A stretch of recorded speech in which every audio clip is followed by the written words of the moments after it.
Listen up, folks. The government's latest scheme is making it crystal clear that they're more interested in keeping Zimbabweans happy than looking out for South Africans. With this new visa strategy, it's not just skilled workers who are getting a free pass. No, this goes beyond that. The way things are heading, Zimbabwean nannies and gardeners are going to be treated like they've got critical skills. How did we get here?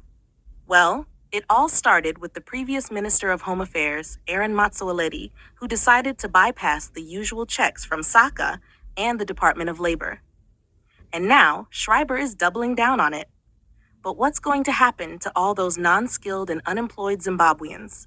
It's like they're being handed jobs that should be going to South Africans. And here's the kicker. This entire scheme seems to be tailor-made for Zimbabweans. Why? Why not extend the same treatment to Malawians, Zambians, Nigerians, or Burundians?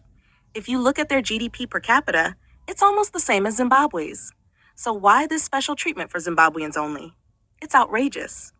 Let's be real, this doesn't even benefit the Zimbabwean people. They're being used as cheap labor, plain and simple. The real winner here is the Zimbabwean government, which now doesn't have to worry about feeding its people, because South Africa is doing it for them. For those wondering how the Zimbabwe Exemption Permit, ZEP, came about, here's a quick history lesson. The ZEP was established in 2009 as a temporary measure to allow Zimbabweans to live, work, and study in South Africa due to the economic and political crisis in Zimbabwe. It was supposed to be a temporary solution, but here we are, more than a decade later, with the South African government bending over backward to make sure these permits don't expire without offering real solutions for South Africans. So, while the government is busy treating Zimbabwean gardeners like they're bringing something special to the table, South Africans are left to wonder when their turn will come. This whole setup is a slap in the face to everyone who's been patiently waiting for their government to put them first. So, what's SAQA all about? Think of the South African Qualifications Authority as the gatekeeper for qualifications in South Africa. Here's the scoop on what they do.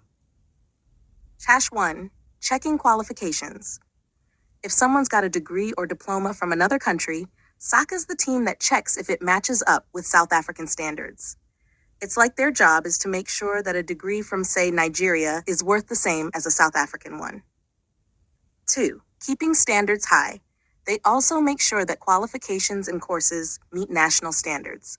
So if you're studying or getting trained, SAQA's got your back to ensure that what you're learning is up to snuff. 3. Recognizing experience.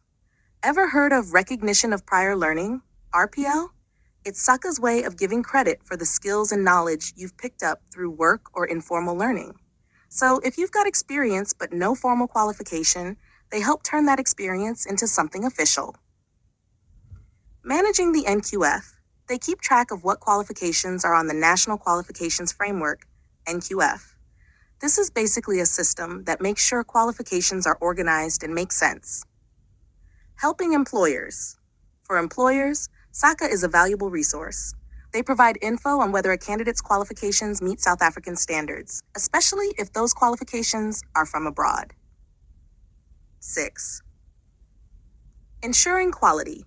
Their job is to make sure that all qualifications, whether for a trade, profession, or academic course, are up to a certain quality. This helps keep the bar high for education and training.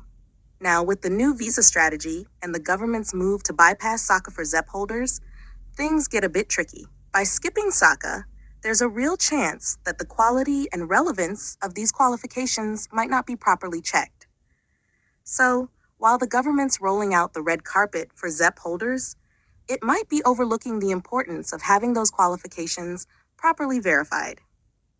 This dumb government is pulling all these moves to fast-track work permits for Zimbabweans while skipping crucial checks like SAQA certification. Meanwhile, South African kids are finishing their matric and entering the job market. So, what's the plan here? With all these changes, there's a massive question hanging over the South African economy. How on earth is it going to manage to provide jobs for everyone? We're talking about thousands of new graduates joining the job hunt, alongside a growing number of ZEP holders now supposedly qualifying for work permits. Here's the kicker.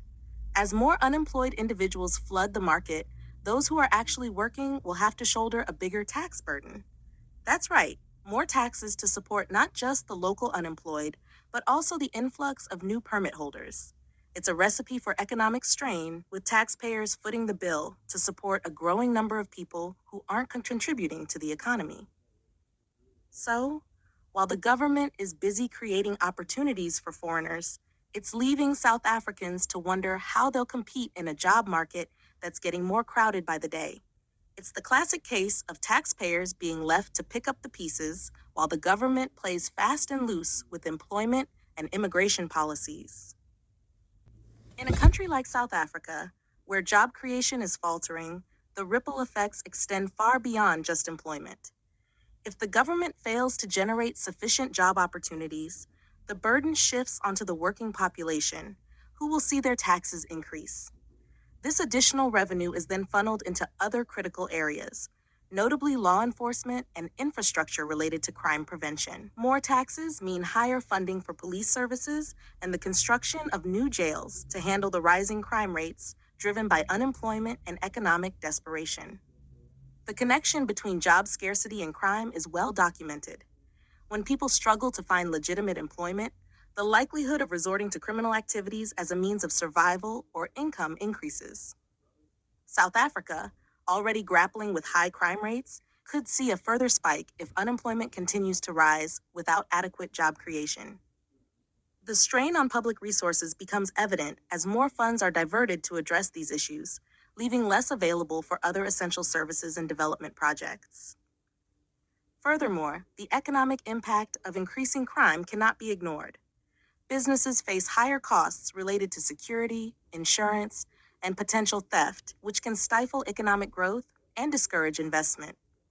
As crime escalates, so does the need for additional police personnel and expanded jail facilities, creating a vicious cycle where the need for higher taxes to fund these services exacerbates the financial strain on the working population.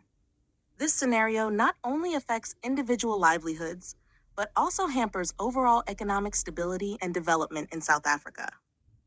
When we voice concerns about the government's policies on immigration and employment, it's frustrating to see some educated folks labeling these valid concerns as xenophobia. Let's be clear.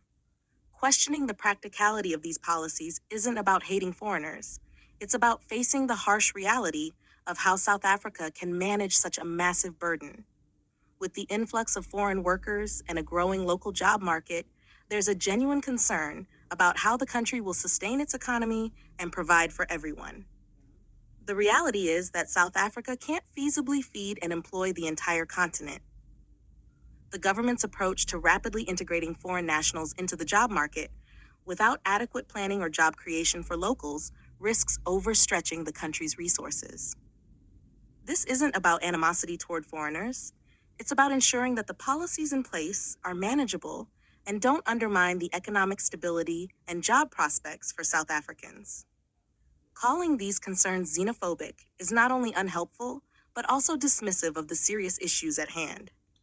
It's crucial to address the economic implications of immigration policies head-on, without labeling valid criticism as prejudice. The focus should be on finding practical solutions that balance humanitarian goals with economic realities, rather than shutting down important discussions with accusations that don't address the core issues.